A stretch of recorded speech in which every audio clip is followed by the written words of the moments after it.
it's one thing, man, I tell you that's funny. I want to tell you something that's funny. We was on the People magazine, right?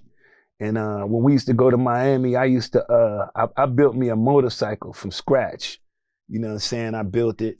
And I was on this little motorcycle and everybody else was on scooters. And when I pulled up to his house with this motorcycle, everybody was like, yo, wow, Mark, that bike is dope. And I seen JLo looking at the bike. And I was like, okay, JLo liked this bike, right? And then Puff didn't like that. He didn't like the fact that, he don't like the fact that anybody likes something that ain't his. If it's yours, he gonna want it from you. If I got a hot song and it sound good, he gonna want to buy it from me. He wanna use it for himself. It's a crazy sign. That's crazy. You know, it's a crazy work environment. What happened that let you know that he was mad? Is there anything that happened? You could see his expression with his, like, you know how somebody be like telling a girl, like, be quiet, sit down, don't say nothing, don't speak to nobody. Yo, come here, hold my hand.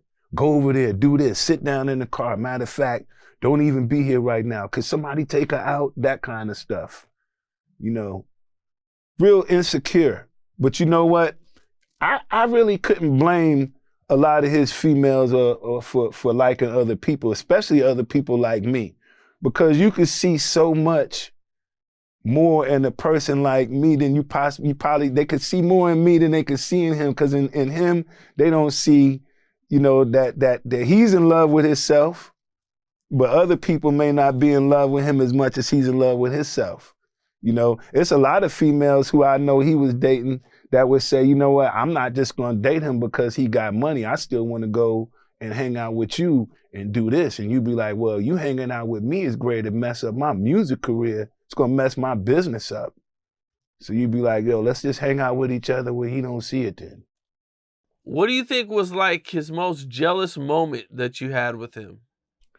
Jealous moment or that you've seen? The most jealous moment, we used to, when we was on tour, we went to Jamaica and he had this one girl that used to be she used to be a singer and a dancer. She used to be a part, you know, the group dancer thing. And then he had the singers too, but the girl was bad. She was a dancer. And when we got back, we flew into Jamaica, and she wanted to hang out with me and go to the mall and all of this kind of stuff.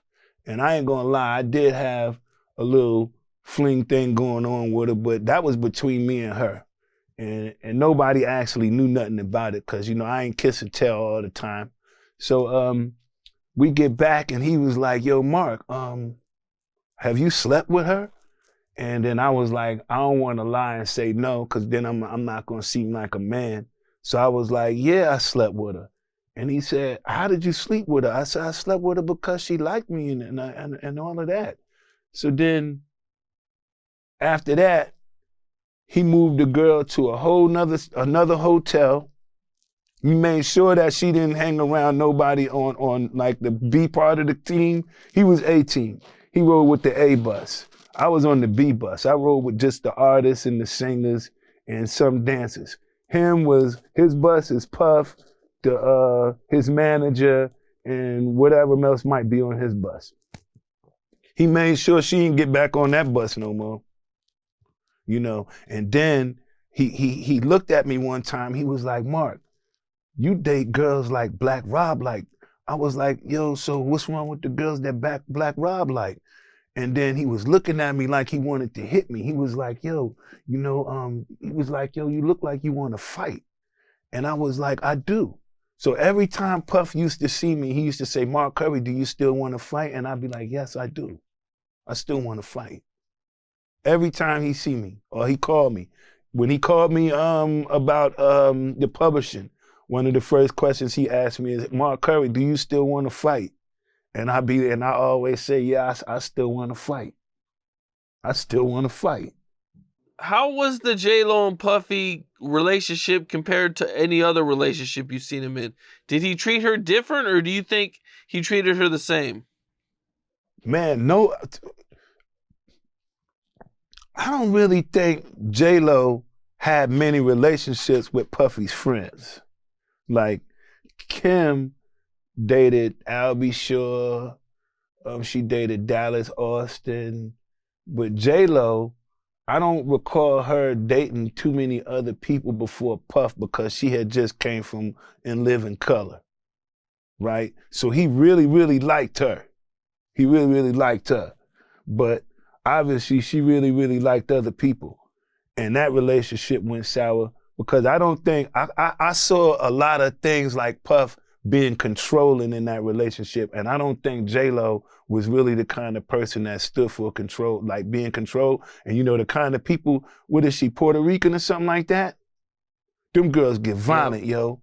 When you try to trap them in, mentally do them wrong like that, all that mental control stuff, nah. So you kind of knew that wasn't gonna work with JLo. But she wasn't a part of that circle that where the female's been passed around from one person to the next person. She was just her. He really did like her. But I sensed a whole bunch of jealousy in the relationship, true. And I do know that once he got into that shootout, you know, when they had the shootout at the club, Puff had a manager named Benny Medina. And then Benny Medina told JLo that it would probably be in her best interest to break up with Puff because he was going to ruin her career. And she broke up with Puff. That broke his heart. And then Benny Medina wound up no longer being Puffy's manager, and he started managing JLo. And then he had at this time, Puff was doing the Sean John. And I believe he had went and took a lot of the people that worked from Sean John and had them working for JLo. Yeah. Oh, damn. Yeah. Yeah, JLo got it. She ran for the for cover quick. You know, and the manager told her that would be the best thing for her to do other than sit back and let him tarnish her career as well with what he was going through. So she broke out. That broke his heart. Yeah, he made songs about it, right? I Need a Yeah. Girl. He went to being he went to crying on all his records. I need a girl to ride, ride, ride. I was listening to this song, man. That ain't what you really need, man. You don't need no more of them girls, man. You need some time to yourself so you can learn you a little bit more. You know, you can understand more about what you're doing wrong. Maybe you can straighten up and do right. But I need a girl. Then everything that he got seemed like it's a song about him needing a girl. And then the way things is looking, we don't even know if if this is true. This industry, you got a lot of people, a lot of females is singing about how they need a man and they don't even like men. And then you got a lot of guys that's singing like how they need a girl and they don't even like girls. So everybody's lying in their lyrics. What's up? This is Cam Capone. We got more content like this coming soon. So hit that like button, subscribe, and stay locked in to Cam Capone News.